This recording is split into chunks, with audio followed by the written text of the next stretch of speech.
Saudaraku, dosa apa saja yang dibalas ketika masih di dunia mengapa? Tidak semua dosa langsung dibalas di dunia, tapi ada jenis-jenis dosa tertentu yang sering Allah percepat balasannya di dunia sebagai peringatan agar manusia sadar sebelum terlambat di akhirat.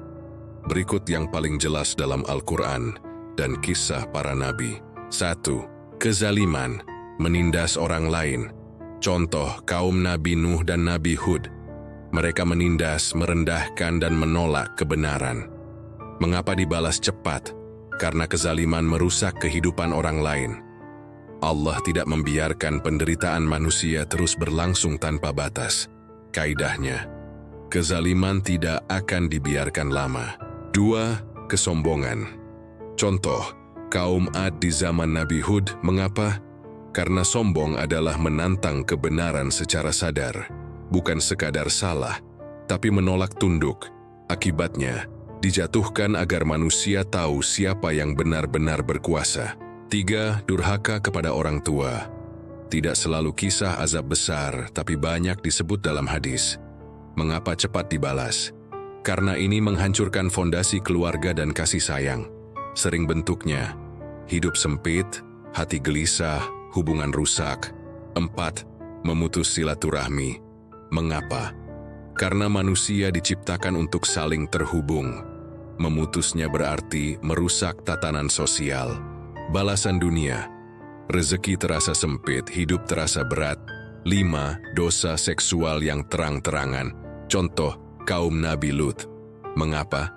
Karena jika dinormalisasi, akan merusak generasi dan moral masyarakat. Maka azabnya sering kolektif, bukan hanya individu. 6. Menentang kebenaran setelah jelas.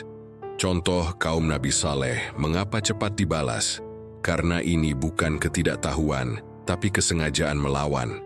Ini titik berbahaya, ketika hati sudah tahu, tapi tetap menolak. 7. Membunuh tanpa hak, contoh Qabil dan Habil. Mengapa? Karena ini menghancurkan hak paling dasar, kehidupan.